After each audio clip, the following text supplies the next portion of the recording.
내가 옛날을 기억하고 주의 모든 행하신 것을 읊조리며 주의 손이 행하는 일을 생각하나이다. 이스라엘아 들으라. 우리 하나님 여호와는 오직 유일한 여호와이시니 너는 마음을 다하고 뜻을 다하고 힘을 다하여 내 하나님 여호와를 사랑하라. 아멘. 우리 전심으로 하나님 아버지께 찬양을 드립시다.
잔잔한 물 가로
이제 우리 하나님 말씀 보겠습니다.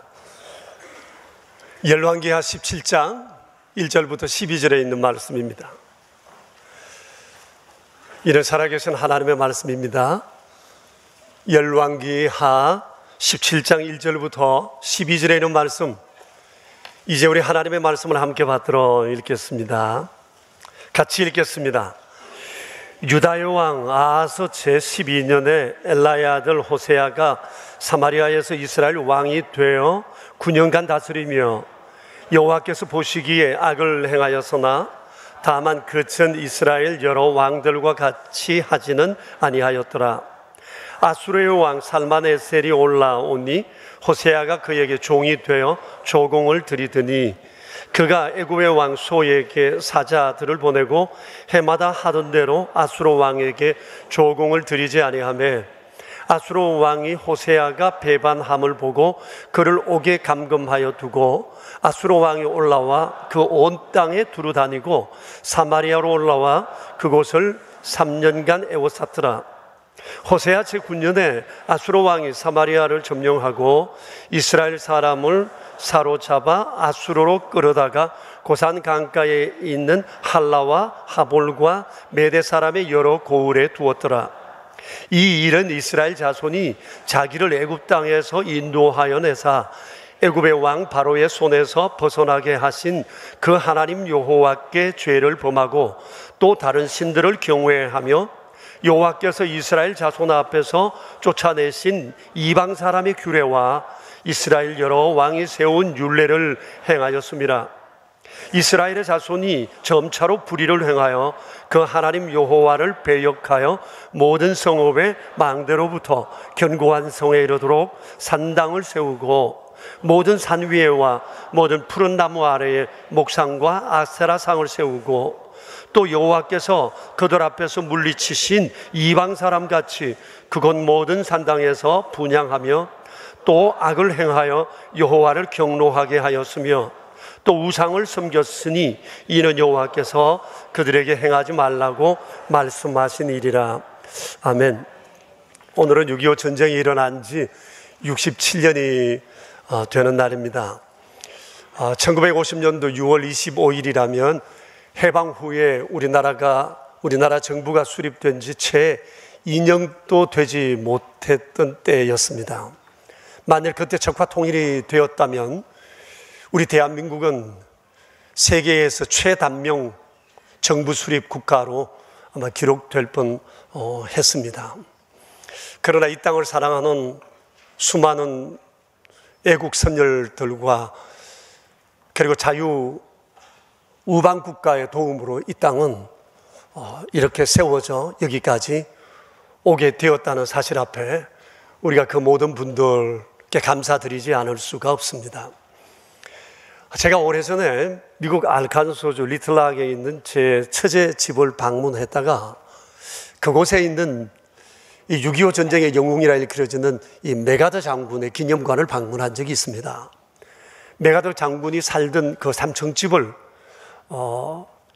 개조해서 그곳에 메가더 장군과 관련된 여러 전시물들이 있었는데 그 중에 태반이 6.25 전쟁과 관련된 유품, 유물, 사진 이런 것들이었습니다.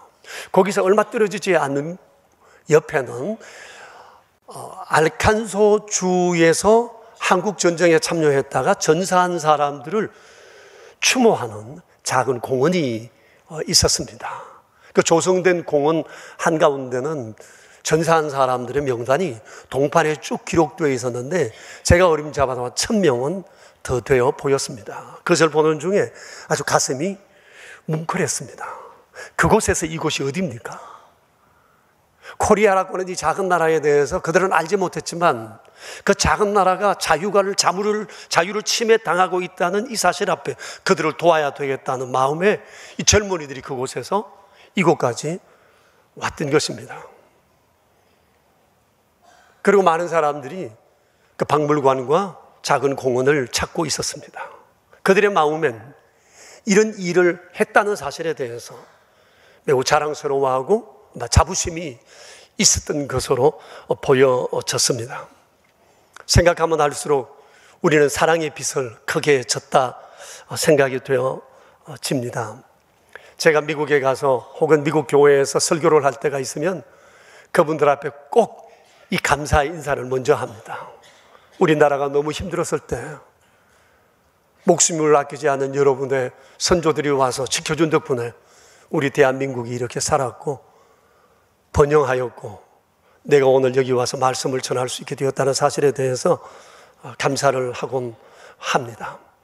바라기는 우리 대한민국도 오래오래 건재해서 주변 나라가 어려울 때 도와주고 또 세워주고 희생하는 일에 앞장서는 그런 나라가 되었으면 얼마나 좋을까라는 그런 바람을 가져봅니다. 오늘 우리가 성경 열왕기하 17장을 읽었는데 이 내용도 전쟁에 관한 이야기입니다. 전쟁을 통해서 이스라엘이 멸망되었다고 하는 이스라엘 멸망사에 관한 얘기입니다. 눈여겨볼 만한 것들이 여럿 있습니다. 그래서 이 이스라엘의 멸망사를 통해서 우리의 조국 대한민국의 이 아름다운 미래를 우리가 다시 한번 꿈꾸어 봤으면 하는 마음에서 오늘 이 말씀을 전하려 합니다. 여러분, 이스라엘 나라가 멸망된 때가 BC 722년입니다. 솔로몬 이후에 이 나라로 둘로 나누어졌습니다. 유다와 이스라엘. 그리고 이 이스라엘은 그때 분열된 이후에 242년 동안 나라를 지켜오다가 242년이 되면서 망하게 되었습니다. 이 242년 동안 20명의 왕이 있었고 모두 다 악한 왕들이었습니다.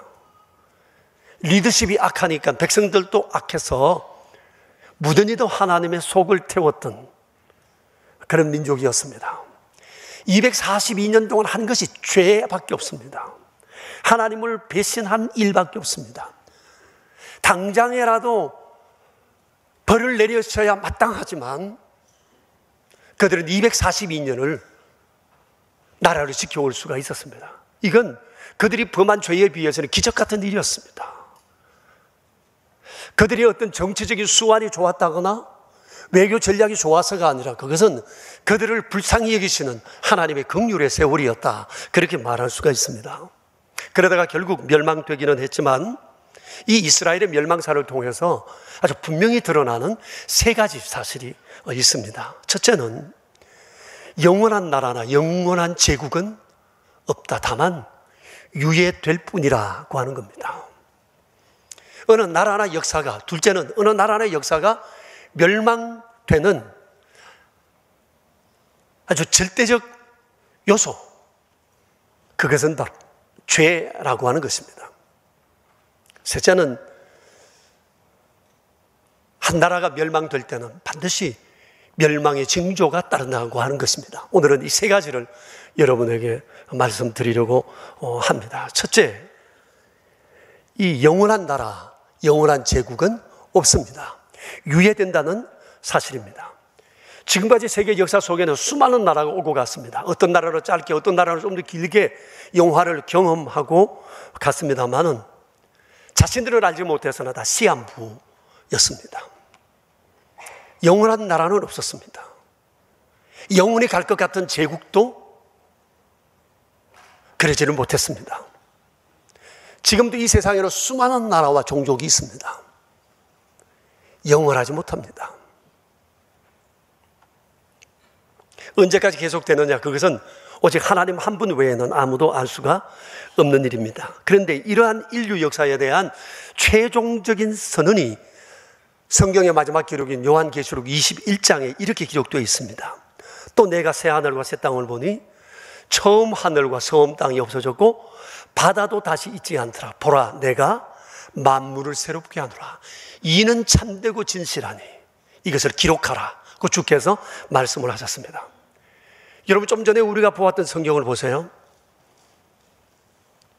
이 세상에 땅과 하늘, 모든 우주 만물은 언제일지 모르지만 없어지고 만다고 하는 것입니다. 이 역사는 종결됩니다.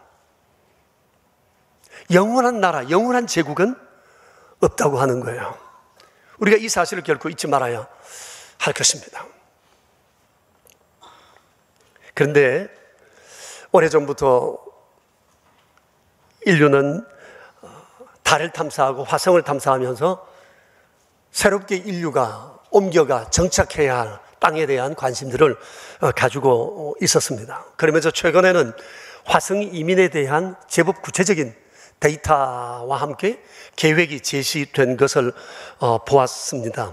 그 중심에 서 있는 사람이 미국의 테슬라 자동차 CEO인 앨런 머스크라는 사람입니다. 아시는 것처럼 그는 엑스스페이스라는 로켓을 만들어서 그것을 띄웠다가 다시 회수하게 되는 것을 성공하면서 로켓 추진체 다시 회수할 수 있다, 이런 확신을 가지고 화성 이민 계획을 아주 구체적으로 실천에 옮겨가고 있는 것 같습니다. 그가 내어놓은 화성 이민의 계획입니다. 그곳까지 가는 시간이 앞으로 한 석 달 내지 5달이면 갈 수 있다는 거예요. 편도 경비는 한 2억 원 정도 들게 되고, 한 100명을 실은 날을 로켓을 한 1000개 정도 만들어서 초기 이민을 한 15,000명 정도 시작했다가, 이렇게 시작해서 50년 가면 화성에는 지구인 한 100만의 시대를 보게 될 것이고 자급자족을 이룰 수 있을 것이다, 그런 얘기였습니다. 정말 대단한 상상력이고 또 눈부신 과학의 발전이 아닐 수가 없습니다. 아마 그것이 장차 이루어진다면 아마 우리들 중에도 아마 화성 여행을 다녀오실 분들이 있지 않을까 하는 그런 생각이 듭니다. 한번 여러분 준비해 보시죠. 화성 여행 계획 보험 상품도 나올 것 같습니다. 그러나 가서 살지는 마십시오. 갔다 돌아오세요. 그 우주복 입고 그 불편해서 어떻게 살겠습니까? 그런데 우리가 잊지 말아야 할 것이 있습니다. 때가 되면 하늘과 바다, 달도 화성도 모든 우주도 다 없어지고 말 거라고 하는 얘기입니다. 여러분, 세상의 모든 것들이 다 사라진다면, 우주도 사라진다면 우리가 준비해야 할 것은 하나밖에 없습니다. 주께서 말씀하신 새 하늘과 새 땅입니다. 그곳을 가는 데는 특별한 경비가 필요 없습니다. 우주복도 필요 없습니다. 있는 이대로면 충분합니다. 주님 콜하시면 그냥 곧장 가면 되는 겁니다. 우리 그리스도인들은 새 하늘과 새 땅에 들어갈 준비가 이미 완전 끝났습니다. 하나님 부르시면 우린 그냥 가면 되는 거죠. 그렇기 때문에 우리가 이 세상을 살면서 정말 사모하고 그리워하고 또 상상하고 확신해야 할 우리의 아주 그 미래에 대한 그림은 바로 새 하늘과 새 땅에 대한 그림이라고 생각합니다. 여러분, 우리 기억합시다. 영원한 나라도 영원한 제국도 없습니다. 다만 유예될 뿐입니다. 오직 새 하늘과 새 땅만 영원히 존재하게 될 것입니다. 둘째 말씀드리고 싶은 것은 모든 국가 멸망의 결정적 요인은 죄라는 사실입니다. 아니, 그렇지 않다. 외교, 안보, 경제, 정치적인 면, 그리고 사회 인프라가 단단하기 때문에 우리나라는 결코 망하지 않는다고 말할 사람들도 많이 있을 것입니다. 그런데 그것으로 충분하지 않습니다. 왜냐하면 국가 흥망성쇠의 경우의 수는 너무 많기 때문에 그렇습니다. 여러분, 지난주에도 말씀드렸지 않습니까? 여로보암 2세 시대 때 이스라엘은 아주 승승장구했습니다. 그들이 망하리라고 누가 생각했겠어요? 그런데 여로보암 끝나고 차기 왕으로부터 오늘 성경에 말씀하고 있는 이 호세아라는 왕에 이르는 이 시대까지 한 세대도 지나지 않아서 망하고 말았습니다. 이들뿐만 아닙니다. 지난주 아모스에서 보았던 것처럼 이스라엘 주변에 있는 여러 6개 나라, 다메섹, 암몬, 두로와 시돈, 이런 여러 나라들도 결국은 망하고 말았어요. 그들도 자기들이 그렇게 망하리라고는 상상조차 하질 않았어요. 근데 그들이 왜 망했죠? 원인이 뭐였죠? 성경은 말씀합니다. 죄에 대한 하나님의 벌이라고 말씀하셨어요. 오늘 우리가 읽은 열왕기하 17장에도 이스라엘을 멸망으로 이끈 최종적인 그 결정적인 요인은 죄라는 사실을 아주 명백하게 말씀하고 있어요. 여러분 7절 이후를 한번 보십시오. 7절 맨 서두에 이런 말씀이 있어요. 이 일은 이라고 그랬습니다. 이 일은 뭘 나타내죠? 5절과 6절에 있는 내용을 말씀하고 있습니다. 이 5절과 6절에 있는 내용은 이스라엘 멸망 최종 3년에 대한 기록입니다. 이때 이스라엘은 너무너무 어려웠어요. 왜냐하면 아수르 임금이 왕이 이스라엘을 쳐들어와서 이스라엘의 수도 사마리아를 포위해버렸어요. 3년 동안. 그리고 사마리아 고사작전에 들어갔어요. 물길 끊고 양식길 끊고 다 끊어버렸어요. 여러분 3년 동안 한 도시가 출입이 봉쇄된 가운데 살아갈 수 있겠어요? 먹을 것이 없으니까 부모들이 자식을 잡아 삶아 먹었다고 성경은 기록하고 있습니다. 그렇게 비참한 그런 시대를 살았습니다. 왜 이런 일이 일어났습니까? 정치 문제입니까? 외교, 안보의 문제였습니까? 성경은 여기에 대해서 아주 간단하게 말씀합니다. 그들이 여호와께 죄를 지었기 때문이다. 7절 뒤에서 말씀하시고 그대로 계속해서 그와 같은 말씀을 하고 있습니다. 하나님께 죄를 지었기 때문에 전쟁이 일어나고 망했다. 그 얘기를 분명하게 말씀하고 있습니다. 이 열왕기하 17장에는 이스라엘의 멸망사에 대해서 아주 간단하게 그들의 죄도 간단하게 설명하고 있지만 여러분 지난 한 주일 동안 성경 읽으셨죠? 어디 읽었어요? 나 여러분 저 실망합니다. 읽으셨죠? 아모서, 호세아서, 그리고 요나서 읽었지 않습니까? 자, 읽었는데 보세요. 이 아모서와 호세아서는 이스라엘 백성들의 죄악상을 아주 참담하지만 아주 자세하게 그려놓은 하나님의 기소장이에요. 주로 어떤 내용입니까? 그들이 하나님의 은혜를 잊어버렸다. 경외하지 않았다. 우상숭배했다. 물질 중심적으로 살았다. 이기주의였다. 그리고 육체 쾌락을 중심해서 살았다고 말씀을 하세요. 좀 더 쉽게 말하면 Love God, Love People이 실종되었던 것입니다. 그래서 하나님께서 말씀하세요. 이들은 더 번성할수록 죄를 지으니 내가 이제 은혜를 거두어 드리겠다고 말씀을 하십니다. 그리고 그들은 멸망했어요. 성경은 분명히 말씀하죠. 이스라엘이 왜 멸망했느냐고요? 이스라엘은 죄 때문이라고 말씀을 하십니다. 그럼 죄 때문에 멸망하게 되어서 빨리 죄를 거두어야 되는데 그들은 그러지를 못했습니다. 오늘 성경에 말씀하신 이스라엘의 마지막 왕이 호세아라는 왕이었어요. 호세아 선지자와는 이름은 같지만 서로 다른 사람입니다. 그런데 이 사람이 이스라엘 왕으로 9년을 다스렸어요. 이때가 이스라엘의 마지막 회복의 기회였는데 그들은 이 기회를 살리지를 못했습니다. 호세아 왕은 부실한 나라를 더 부실하게 만들었습니다. 이유가 있습니다. 이 사람은 정권을 잡을 때 쿠데타를 통해서 정권을 잡았습니다. 그런데 이 사람의 쿠데타를 성공하도록 도운 나라가 이스라엘을 침략해서 잡아먹은 아수르였습니다. 세상에 공짜는 없습니다. 너를 왕이 되도록 도왔으니 대가를 지불하라는 거예요. 그래서 그때부터 이스라엘은 아수르의 조공을 바치기 시작했습니다. 그러다가 몇 년 지나서 아수르 왕이 죽자 이 호세아 임금이 이때가 기회라고 생각하고 조공을 끊어버렸습니다. 근데 아수르의 차기 왕이 불이 났어요. 이스라엘을 공격해 왔습니다. 그것이 오늘 성경 3절의 내용입니다. 힘없는 호세아는 즉시 항복을 했고 스스로 아수르 왕의 종이 되기로 약속을 했습니다. 그리고 지난번보다 더 많은 조공을 바치게 됐어요. 근데 나라의 형편은 도저히 감당할 수 없게 되자 4절에 보면 그가 아수르와의 외교 관계를 단절하고 친애굽 정책으로 돌아서게 됐습니다.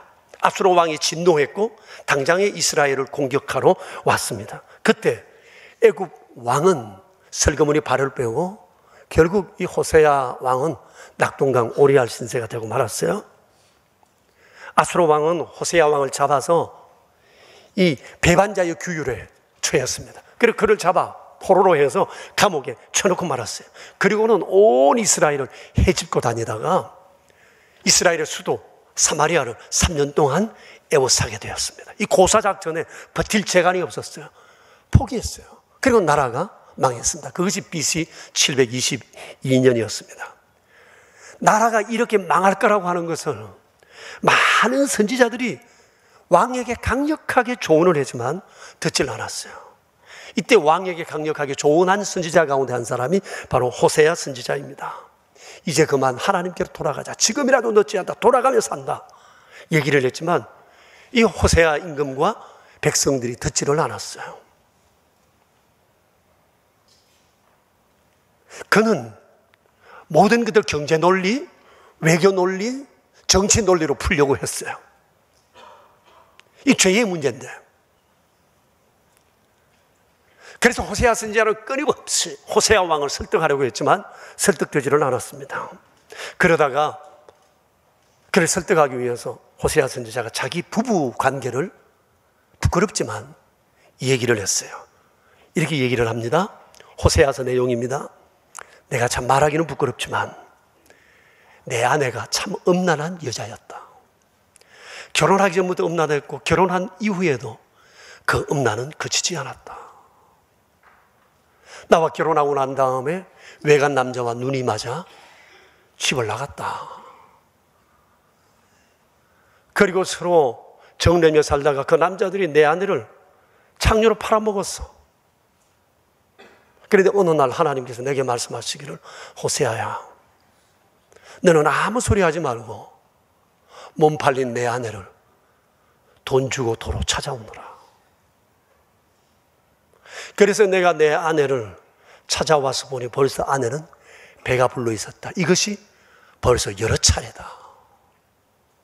내게 있는 자식, 내 자식 아니다. 애비가 누군지 나는 모른다. 그러나 하나님께서 무조건 사랑하라고 해서 내가 품고 살고 있다. 그런데 하나님께서 말씀하시기를 이스라엘 백성아, 너희가 내게 바로 호세아의 아내와 같은 자들이다. 너희가 잘못했고 너희 악행으로 인해서 이런 잘못된 열매들이 맺어서나 너희가 지금이라도 내게 돌아오기만 하면 내가 너희의 반역을 고치고 너희를 사랑하고 내 진노를 너희에게서 거두겠다. 그리고 너희의 산업을 내가 번창하게 만들어 주겠다. 그 말씀하셨다고 호세아 선지자가 왕에게 얘기를 했지만 왕과 백성은 듣지는 않았어요. 마지막 기회를 놓친 겁니다. 그리고 9년의 세월을 허송세월 했던 겁니다. 그리고 더 이상의 유예는 없었습니다. 그래서 나라 세워진 지 242년 만에 이스라엘 왕조는 아수르 제국에 의해서 무너지고 말았습니다. 성경은 말씀합니다. 이스라엘이 왜 무너졌느냐? 결정적 요인이 뭐냐? 죄라고 말씀을 하셨어요. 이점에서 여러분, 이런 한 가지 질문을 우리가 할 수가 있습니다. 그러면 이것이 이스라엘에게만 꼭 국한되는 얘기냐는 겁니다. 여러분 어떻게 생각하세요? 이스라엘은 하나님의 백성이고 하나님의 율례 속에 있는 사람이니까 이것은 이스라엘과 하나님과의 관계지 다른 나라랑 상관없다. 어떻게 생각하세요? 이것은 이스라엘에게만 국한되는 일입니까? 아니다는 거예요.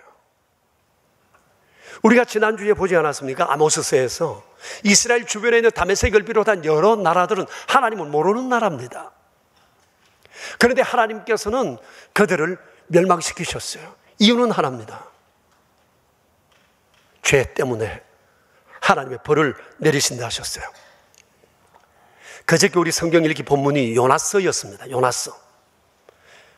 하나님께서 요나에게 너는 니느웨에 가서 니느웨야 너희는 40일 후에 망한다 하는 이 메시지를 전하라고 했어요. 여러분, 이 니느웨는 이스라엘을 집어삼킨 아수르의 수도입니다. 이 요나가 가서 예언을 선포했던 때가 언젠고 하니 아수르 멸망 100년 전입니다. 100년 전에 아수르는 심각한 죄 때문에 40일 후에는 하나님께서 멸망시키겠다고 작정을 하셨어요. 그때 요나가 가서 말씀을 전함으로 인해서 이들이 정신 차리고 돌아와서 100년의 세월을 더욱더 번성을 누리고 제국을 이루게 되었던 겁니다. 자, 보세요. 아수르, 하나님은 모르는 나라예요. 그런데 하나님께서는 그들의 역사를 친히 통치하고 계십니다. 너희들 운명은 40일이다. 그리고 다시 100년을 유예하셔서 100년 뒤에 아수르 제국도 멸망하게 된 것입니다. 하나님은 이스라엘만 다스리시는 하나님이 아니에요. 온 세상, 온 우주의 주관자이세요. 세상에 수많은 죄악을 지은 나라들이 너무너무 많음에도 그런 나라가 아직까지 망하지 않았다면 그 이유는 하나예요. 긍휼히 여기시는 하나님의 유예하심입니다. 그들의 정치력이 뛰어나서도 아니고 국방이 튼튼해서도 아니고 돈이 많아서 망하지 않는 것이 아니라 그들이 돌아오기를 기다리시는 하나님의 긍휼하심이 그들의 멸망을 유보하신 것이라는 사실을 성경은 우리에게 말씀하고 있습니다. 우리는 성경밖에 몰라요. 다른 건 몰라요. 역사가 어떻게 돌아가는지 성경을 통해서 하나님이 말씀하시는 대로만 믿는 거예요. 역사는 하나님의 손에 있습니다. 여러분, 이 사실을 우리가 잊어버리면 안 됩니다. 이북 당장에 망해야 합니다. 망하질 않습니다. 우리는 몰라요. 그 땅을 향한 하나님의 계획을.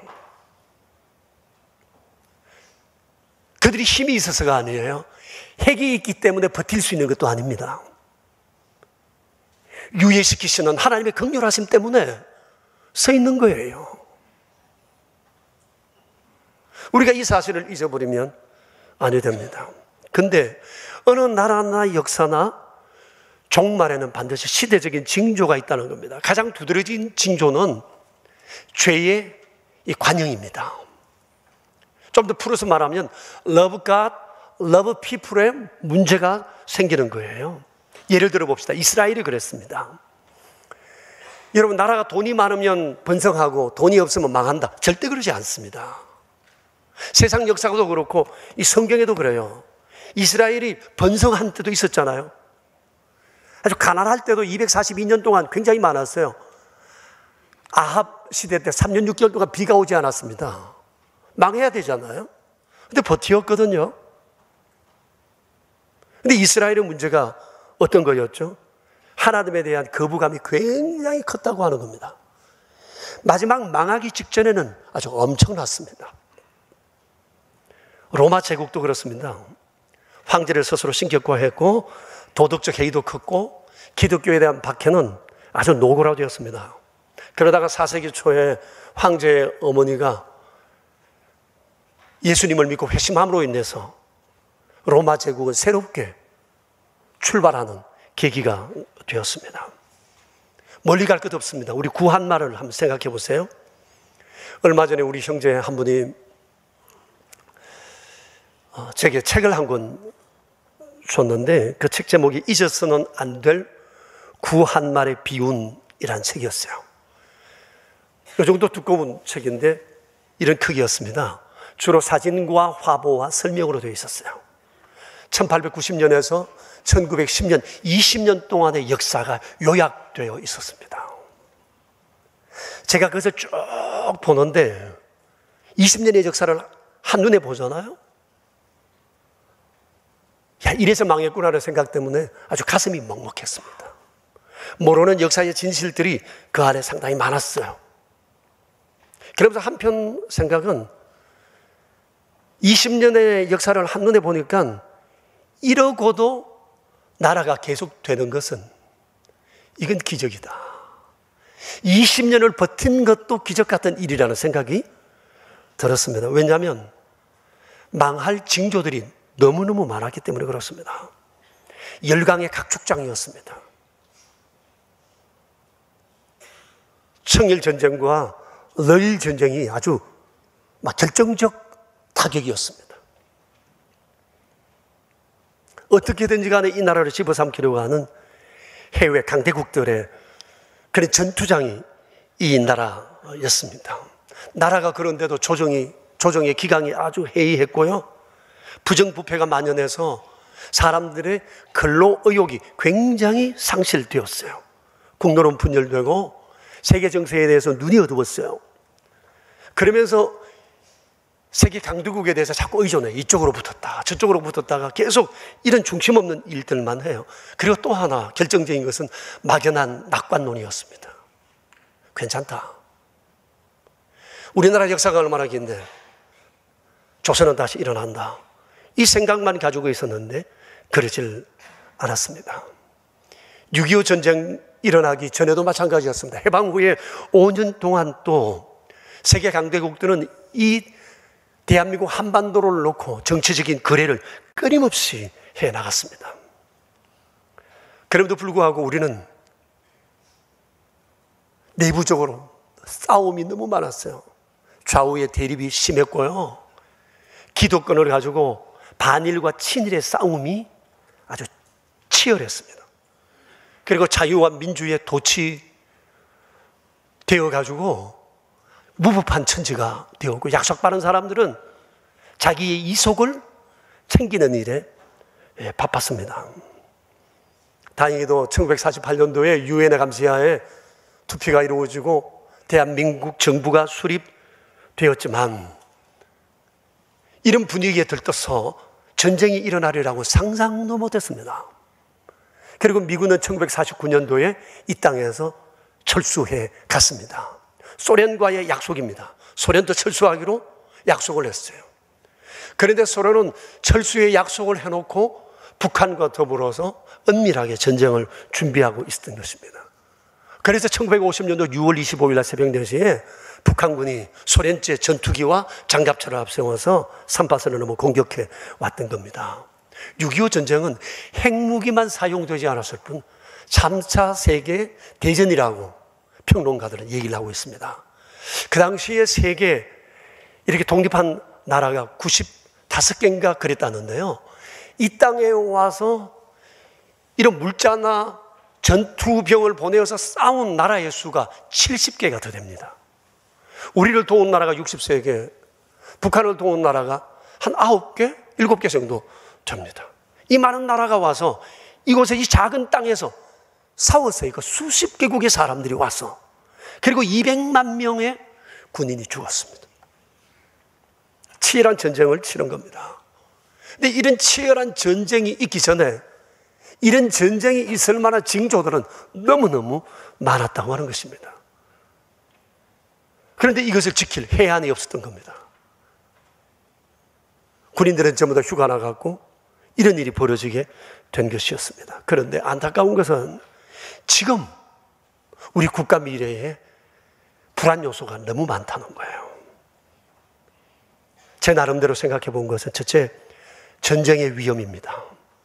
우리는 전쟁에 대해서 굉장히 무디어져 있지만 우리나라를 바라보는 외국인들의 시선은 전혀 다릅니다. 한국에서 무슨 일이 터지면 외국인의 지인들은 금방 전화 옵니다. 무슨 일이 터지지 않았느냐, 전쟁이 곧 일어날 것 같다, 이런 뉴스들이 외국에는 보도되는 것 같습니다. 그런데 우리는 너무나 태연합니다. 절대 이 나라에 전쟁은 없다고 생각합니다. 그걸 어떻게 장담할 수 있습니까? 지금 전쟁의 위험이 항상 존재하고 있는 우리나라입니다. 둘째 위험성은 재정 적자입니다. 국가 빚이 1,500조 원입니다. 이제 앞으로 이 가계 대출 빚까지 늘면 엄청날 것입니다.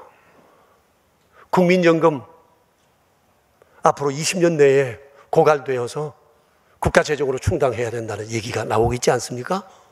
의료보험 10년을 넘어가지 못한다고 얘기를 합니다. 복지정책 여기서 빼서 일로 막으면 우리 안에서 도는 거기 때문에 여전히 빚이 늘어날 뿐입니다. 빚이 많은 나라는 파산할 수밖에 없습니다. IMF를 우리가 경험했지 않습니까? 국가 빚이 너무 과도하게 지금 늘어나고 있습니다. 셋째는 인구가 급격하게 감소됩니다. 앞으로 5년 동안은 인구가 늘어갑니다. 그 다음부터 인구가 감소되는데 세계에서 감소율이 가장 빠를 거라고 하는 예측입니다. 2100년이 되면 우리 한국의 인구는 4분의 1토막이 납니다. 1000만 남짓하답니다. 200년쯤 되면 이대로 간다면 한국이라는 존재는 없어질 수 있다고 얘기합니다. 애 많이 낳아야 됩니다. 가임할 수 있는 연령에 속한 우리 자매님들, 우리 대신에 애를 좀 많이 낳으셔야 돼요. 우리 교회는 3명은 낳자 그러잖아요. 3명은. 3명 낳았다는 소리 들으면 좀 베이비 샤워 좀 해주세요. 좀 우유도 사다 주고, 뭐 기저귀도 사다 주고, 이것도 하나 해주고, 저것도 하나. 그래야 뭐 좀 애 낳을 기분도 나지. 그러지 않겠어요? 지금 일단 출산율이 지금 급격히 좀 떨어지고 있으니까 이거 빨리 우리가 회복해야 합니다. 넷째는 우리 사회의 도덕성이 아주 심각합니다. 지난주에도 말씀드린 것처럼 너무너무 어려운 상황이 되었습니다. 다섯째, 무책임한 낙관론입니다. 외교, 전쟁, 국가 미래에 대해서 유비무환해도 시급한 때에 별일 없다, 이런 얘기를 하는 사람들이 많습니다. 아닙니다. 별일이 있을 수 있습니다. 여섯째, 법과 원칙이 지켜지지 않습니다. 최근에 여류소설가 송우회 씨가 충무공 이순신의 리더십에 관한 글을 썼어요. 그리고 며칠 전에 이제 연재했던 글이 마무리됐는데, 충무공 이순신이 어떻게 조선의 영웅이 될 수 있었느냐, 그의 탁월한 리더십 때문이었다는 겁니다. 그러면 이순신의 리더십의 핵심이 뭐냐? 법과 원칙을 따라 자기 자신도 그리고 자기 부하도 그렇게 다스려 갔다고 하는 겁니다. 왜군이 쳐들어와서 조정이 흔들리고 임금도 도망을 가고 이제 조선이 끝났다고 할 그때, 이순신은 배 13척 가지고 300척의 왜군의 군함을 마주했습니다. 여러분, 명랑대첩이나 이런 얘기를 들어서 우리가 알지 않습니까? 그때 전쟁을 치룰 때 이순신의 리더십은 하나였습니다. 법과 원칙을 따라서. 이것을 거부하면 충성된 부하라도 사정없이 죽였습니다. 그것이 결국은 명랑대첩을 승리로 이끌고 결국은 그 전쟁에서 이기게 된 원인이 되었다고 얘기를 합니다. 법과 원칙 너무 중요합니다. 그런데 지금 우리 사회는 반칙이 득세하고 있습니다. 힘이 법이 되고 있습니다. 그런데 제가 제일 우려하는 것은 7번째 요소입니다. 기독교에 대한 반감이 점점 커져가고 있다는 얘기입니다. 여러분, 여러 종교들 가운데에서도 유독 기독교에 대한 비판과 거부감이 이 땅에서 너무 큽니다. 제가 잘못 볼 수도 있지만 제가 보건대 그렇습니다. 세상에 많은 언론과 세상에 안 믿는 사람들은 다른 종교들을 볼 때는 뭐 좋은 뉴스거리가 없나 이렇게 찾지만, 기독교를 볼 때는 무슨 꼬투리 잡을 게 없나 이렇게 보려는 경향이 의외로 강하다는 거예요. 여러분, 우리나라가 건국 이후에 이렇게 세워지기까지 기독교의 역할이 얼마나 컸는지 모릅니다. 국가가 하지 못하는 복지를 기독교가 앞장서서 해왔습니다. 지금도 80%를 기독교가 감당하고 있다고 얘기를 하잖아요. 왜 이런 얘기를 하지는 않습니까? 찾아서라도 해야죠. 얼마나 사회적으로 국가적으로 하는 일이 많은데, 근데 잘못한 건 막 끊임없이 스토리를 만들어서 자꾸만 사회적으로 비난해 갑니다. 기독교에 대한 반감을 점점 키우고 있어요. 뿐만 아닙니다. 유일하신 그리스도, 영원하신 우리 하나님에 대해서 서슴없이 대적합니다. 그리고 절대적인 하나님의 말씀에 대한 가치를 무시합니다. 여러분, 하나님께 맞서서 이길 수 있는 자가 없습니다. 저는 이것이 제일 위험하다고 생각합니다. 지금 우리 사회에 하나님께 맞서려는 이성, 이론, 논리, 뉴스 너무 많습니다. 이게 정말 위험합니다. 우려되는 현상이라고 생각합니다. 여러분, 오늘 우리는 열왕기하 17장을 통해서 역사를 보는 3가지 시각에 대해서 함께 생각을 했습니다. 첫째는 영원한 나라, 영원한 제국은 없다. 다만 유예될 뿐이다. 둘째, 모든 멸망의 역사의 결정적인 요소는 죄다. 거기에 따라서 유예되기도 하고 촉발되기도 한다. 셋째, 멸망에는 반드시 징조가 따른다고 하는 것입니다. 이스라엘에도 그런 징조가 있었습니다. 그럼에도 불구하고 그들은 그것을 무시했고 결국은 멸망하고 말았습니다. 이것은 오늘날 국가의 문제를 푸는 모든 나라의 대동소이한 방법이기도 합니다. 여러분, 국가의 문제가 생겼을 때 국가가 문제를 바라보고 풀어가는 보편적인 방식이 뭐죠? 그것이 주로 통계와 정보를 바탕으로 한 외교, 안보, 경제, 정치 논리입니다.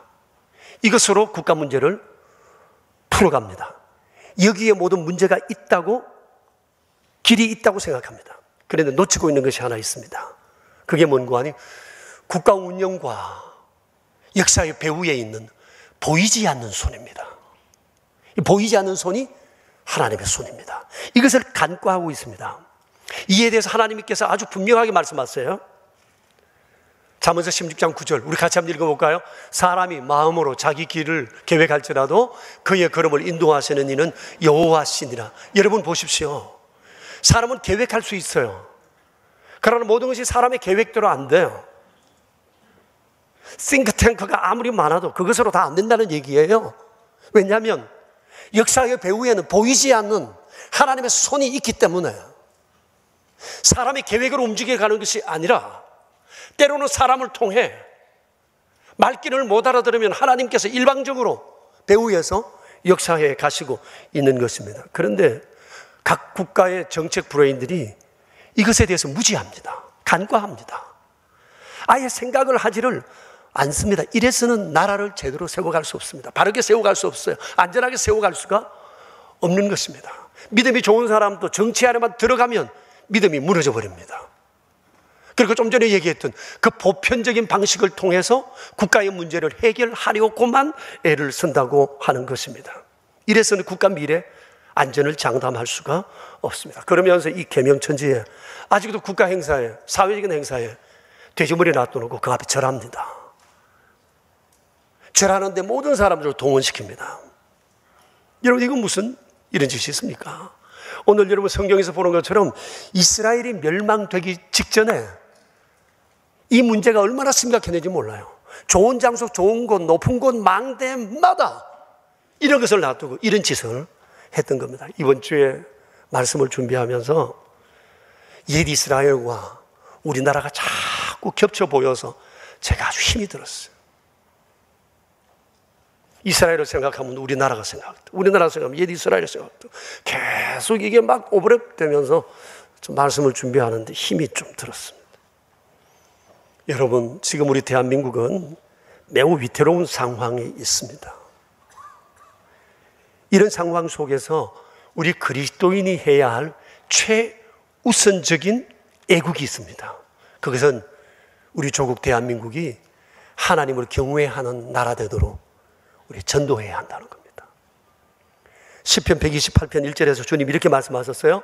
여호와를 경외하고 그의 길을 걷는 자가 복이 있다 했어요. 이 복된 길 가야죠. 여호와를 경외하도록 우리 동포들을 이끌어야죠.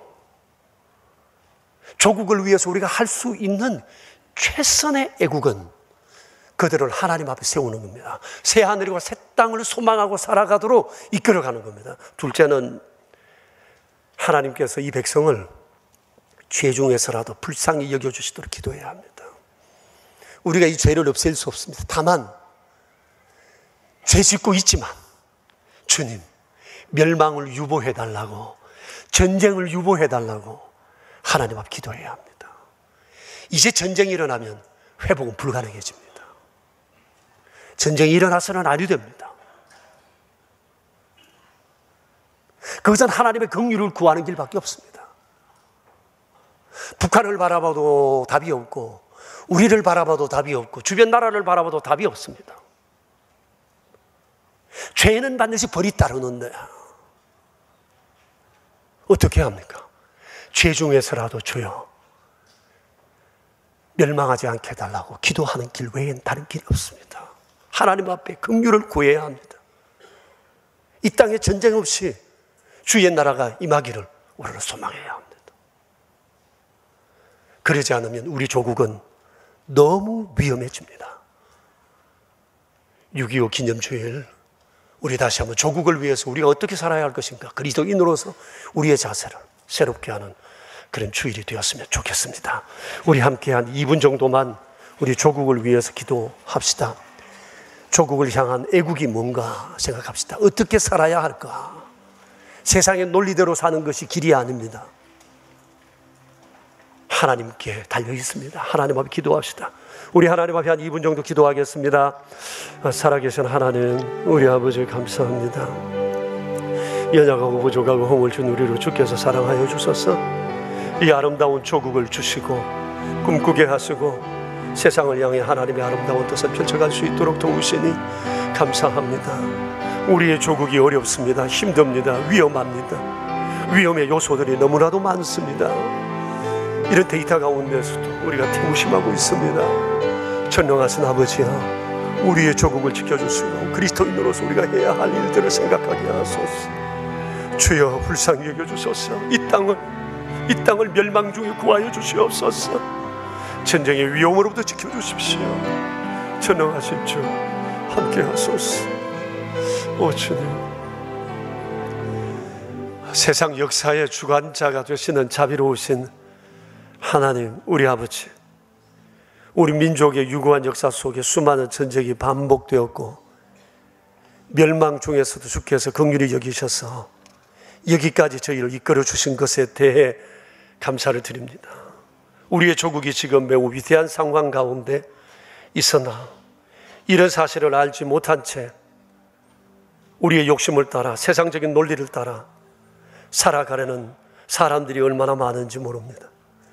이스라엘의 멸망사를 통해 우리의 조국을 위해 그리스도인으로서 우리가 무엇을 해야 할지에 대해서 주께서 말씀하셨으니 전능하신 아버지, 우리가 선한 역할을 감당하고 죄악 중에서라도 멸망하지 않기를 주 앞에 간절히 간구할 때 이 땅을 지켜주시고 전쟁을 막아주시고 이 땅의 멸망을 유예시켜 주사 주의 오시는 그날을 우리가 보게 하여 주시옵소서. 우리 구주 예수 그리스도 이름으로 기도합니다. 아멘. 감사합니다. 하나님께서 저희를 살리셨고 이 나라를 여기까지 지켜주셨습니다. 믿는 저희를 통해서 나라를 세워가기를 원하시는 자비로우신 주의 뜻을 따라 저희가 살기로 다짐하며 이전을 났습니다. 자비로우신 아버지여, 우리의 남은 삶, 우리들의 모든 것을 다 드려 하나님의 거룩하신 뜻을 이 땅에서 이루어 가도록 도와주시기 빕니다. 모든 것이 다 주의 것입니다. 주님 주신 것 가운데 구별하여 작은 것 예물로 드렸습니다. 여러 모양으로 바쳤습니다. 주의 일에 아름답게 서여지게 하시고 살아가는 날 동안 날마다 주님을 영화롭게 하는 저희 되게 하여 주시옵소서. 우리 구주 예수 그리스도 이름으로 기도드리오며 이제는 만왕의 왕 되신 주 예수 그리스도의 은혜와 만복의 근원 되신 아버지 하나님의 크신 사랑과 성령님의 교통하심이 모인 저희 무리들과 명선의 모든 가족들과 주님의 몸 되신 교회 위에 이제로부터 영원히 함께 계시옵기를 간절히 축원하옵나이다. 아멘.